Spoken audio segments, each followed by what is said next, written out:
Welcome to Remembering Our Spirits from the book Around the Year with Emmett Fox, May 31st, 2023. The Fourth Man. When Nebuchadnezzar sent out his decree that everyone in his kingdom should bow down and worship the golden image that he had erected, there were three men who refused to obey. These were Shadrach, Meshach, and Abednego, Hebrew officials in the province of Babylon. Nebuchadnezzar called them before him, and they bluntly told the king that their God would deliver them from the fiery furnace to which they would be consigned. But even if God did not deliver them, they would still serve him and him alone. Nebuchadnezzar had the three men thrust into the fiery furnace, and the heat was so intense that it slew the guards who threw them in. Then, as he looked in upon the three faithful Hebrews, Nebuchadnezzar was astonished to find a fourth man walking in the flames with the other three. Shadrach, Meshach, and Abednego walked out of the fiery furnace without a blemish or scar. So it is when we hold steadfastly to God and give all power to him. He sends his messenger to deliver us from our furnace of fear and frustration. Then do we know that nothing shall by any means harm us. Blessed be the God of Shadrach, Meshach, and Abednego, who has sent his angel and delivered his servants that trusted in him. Daniel 3:28.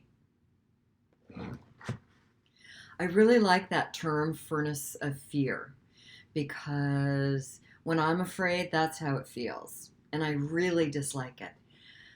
I feel fear a lot less often today, and when I do feel it, it even feels like a worse fear than I had 30 years ago. It just feels deeper and darker. However, when I'm there, I still choose for God. I practice it. I choose for you, God. Sometimes that is my prayer when I'm in a dark place. I choose for you, God. I choose for you. That is my affirming prayer. I choose for you, those 4 words. It works for me. What works for you when you are in your furnace of fear? I had a really beautiful conversation yesterday with my mother, who's going to be 90 years old in July, and she is extraordinary. She's an extraordinary woman. You'll hear more about her in videos to come. We were talking about the crucifixion, and she was sharing with me that it was challenging for her to understand how a God could allow his son to suffer on the cross.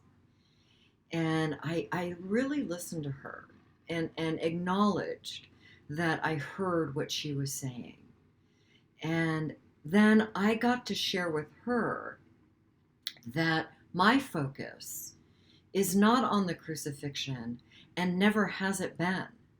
My focus and what resonates really high for me is the resurrection.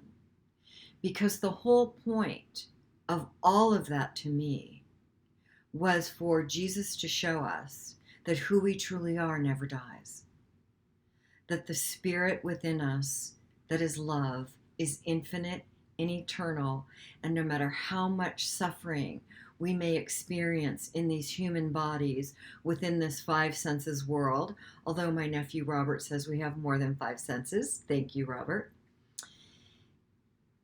Our spirits that are love will live on and continue when we are no longer in our bodies. This I am certain of. I have a certainty.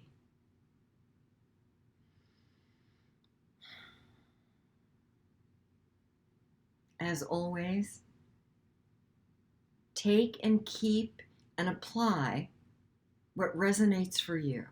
And what doesn't resonate for you, discard it. And find spiritual tools and coping skills that do. Have a blessed day.